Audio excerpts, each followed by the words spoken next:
Welcome to Hotline TV. I'm Amy Walter. And I'm John Mercurio. All right, well, we know what tonight is. It's the last dance. It is the last dance. Last debate, and Gloria Gaynor. Last 3 weeks, I would not have known that. Of course you did. And the last 3 weeks of this presidential campaign, there's not a lot of time left, but there's still some unknowns that can impact the election. All right, so Amy Walter and I have gathered up these unknown factors, if you will, and what we're going to do here, they're right here, they are in the box of the unknown. We're going to pick them out, and they are unknown to us as well, sort of. And we're going to rate them on a scale of 1 to 10, 10 being a big cataclysmic nuclear bomb going off in this campaign, and 1 being not so much of a big deal. All right, Amy Walter, the first unknown, if you will. Oh my gosh, this is so exciting. It is. Okay. Jeremiah Wright, Bill Ayers, Tony Rezko et al. Big deal. Look.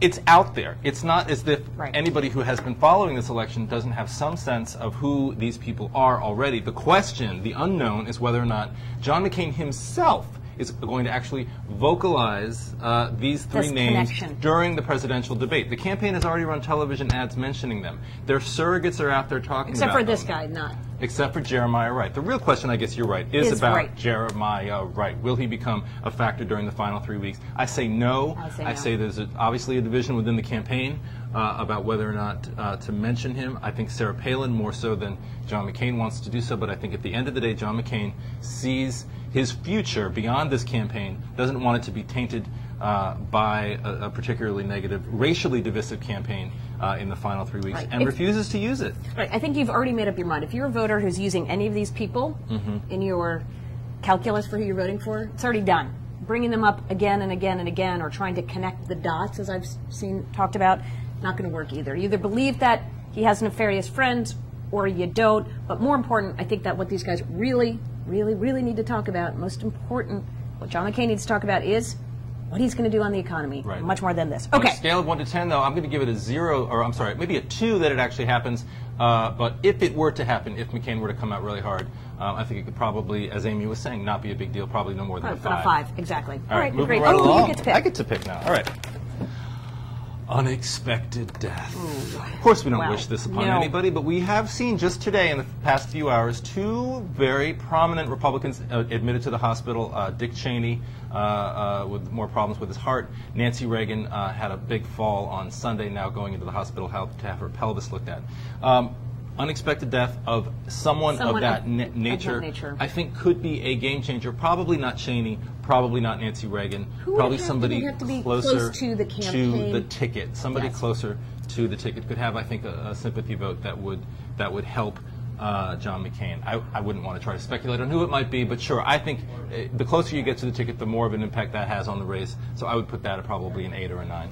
Really? I'm going to put it at an 8 or a 9. I'm still going to put it maybe a 5 or a 6. Just because, again, we don't know who this would be. It's going to distract people for a little while, but I don't know. It seems like the overall trajectory. Yeah, at the end of the day, not necessarily a game changer. Okay. Oh yeah, good. I get to say.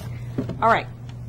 Voting problems. We all have heard about these things. Whether it's for conservatives or Republicans, they say it's Acorn. Democrats say that Republicans are also trying to do some sort of vote suppression. Indeed. Intimidate people at the polls. How big of a deal is this going to be? Are we going to have another Palm Beach County situation on our hands? Is Teresa Lepore still out there? Big fan of the show, by the way. Huge fan of the show. Jennifer Brunner, in the Ohio Secretary of State. Is she going to be the new Ken Blackwell? That's the big question. The law that I'm focusing so much on is in Virginia. You're no longer allowed to wear campaign T-shirts. Not just buttons, but T-shirts. I checked this out. To the campaign voting place. You were planning on wearing one? To the polling place on Election Day. What does that mean? You show up at the polls, you're wearing an Obama or a McCain T-shirt. They turn you away. They tell you can't vote unless you take your T-shirt off. The question has become, I think, whether or not that becomes a sense of voter intimidation. It's a weird law in a battleground state that I think could have an impact. So I think this could be, I mean, look, this has a possibility of being up to an 8 or a 9, depending on how close this thing is. I mean, it seems obvious, but I have very little doubt that we're going to hear throughout the night on election night talk about problems at the polls, what the lines are looking like. We have lawyers everywhere, etc. The one answer to your question about the T-shirts, turn it in. Inside Out? I think the biggest issue, though, will be Inside the Lions. Out. You're talking about high voter Out. turnout, and a lot of the problems I think that states are dealing with is that they haven't prepared enough actual booths, voting stations. All right, moving right along. Sarah Palin going on Saturday Night Live. The campaign, I think, is missing such an opportunity. Just do it. There's Come no on. confirmation that she's going on Saturday Night Live. We've seen that when she is scripted and when she is in a comfortable, friendly environment, which this may or may not be, that she can do really well. I think Sarah Palin going on Saturday Night Live, spoofing Tina Fey, maybe on Halloween, could be a potentially very good thing. Maybe not for the McCain campaign, but for Sarah Palin's political future, which is all that matters at this point right now, Especially since she doesn't know what she's going to do post-election. Didn't you hear on Rush Limbaugh's show yesterday? Sure. I'm putting this at a 7. That's a very good point. All right, and the last one, not least, the stock market. Indeed. Let's face it, you guys, it's not getting any better. It's not getting better for a long, long time. I didn't take economics. I probably should have, but all I know is this.